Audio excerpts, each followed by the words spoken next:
Good morning সকলকে। এখন সকাল হয়ে গেছে আর আমি দেখুন ডিম টোস্ট বানাচ্ছি। আজকের ব্রেকফাস্টে ডিম টোস্ট হবে, এটা মুস্কানের পাপার দেবো। আর আমরা খাবো বাটার টোস্ট, মানে হচ্ছে বাটার দিয়ে। এখানে আরও 4টি রুটি আছে।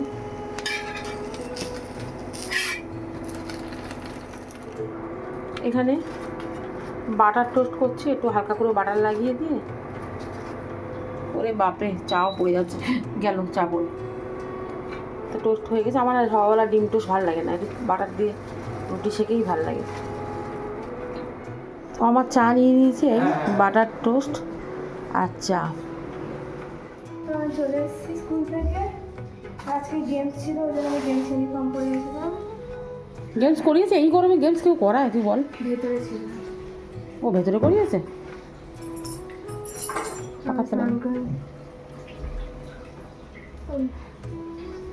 কি হয়েছে? তো দুপুর হয়ে গেছে, কি কি রান্না করেছি দেখাচ্ছে। এখানে ভাত, এটা হচ্ছে পটল ভর্তা, আর এটা হচ্ছে কই মাছ, আর এখানে লাইনটিকা মাছ একসাথে ঝোল। এই যে মুস্কানের পাপার ভাত বেড়েছি। হ্যাঁ, আমাদের শরীর নিচে চন্দ্রকোনা সাপ। শিখছ শিখছ শিখছ।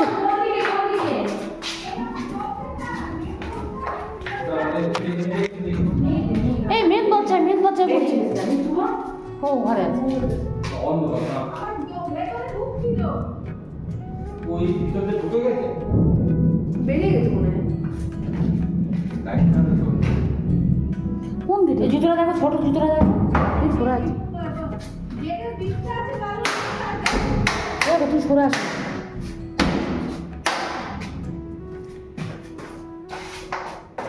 আমার জুতোর মধ্যে নেই তো।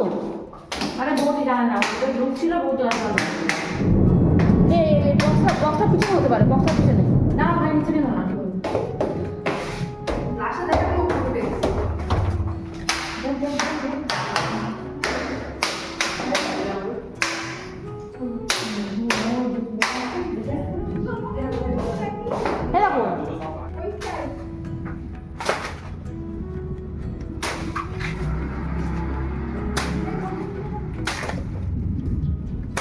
সন্ধে হয়ে গেছে আর আমি করেছি চা।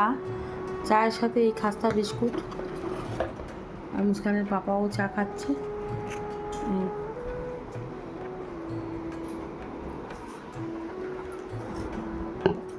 অনেকদিন ধরে আমাদের এখানে একটা সাপ ঘোরাঘুরি করছিল। হঠাৎ করে আন্টি ফোন করে বলেছে ওরা নাকি ঘরে ঢুকে যাচ্ছে। এই জন্য আমরা তাড়াতাড়ি করে ছুটে গেছি।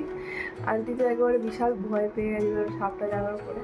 তো নিচে গেলাম, নিচে গিয়ে দেখি চলে গেছে। হ্যাঁ, সাপটা আঁশপার গাছে উঠেছে। আমার আশাগুলো খেয়ে নিল। কটা হাঁসপাল আছে আর তুই পারতে পারবি না এবার। তো এই সাপটা গেটে, মানে ওরা যেহেতু বৈদুরা গ্রাউন্ড ফ্লোরে থাকে, যেই দরজা খুলেছে সেই ঢুকে যাচ্ছে। এখন চিনতে পারিনি কি সাপ। তো বলছি চন্দ্রবোড়া আমি নিজেও দেখিনি। তুই দেখেছিস কোনো দিন? হ্যাঁ, আমি নিজের বাড়ি বসে চন্দ্রকোনা দেখেছি। তো ওখানে ঝাপটে চলে এসেছি। আপাতত সাপ তো এখন খুঁজে পাইনি।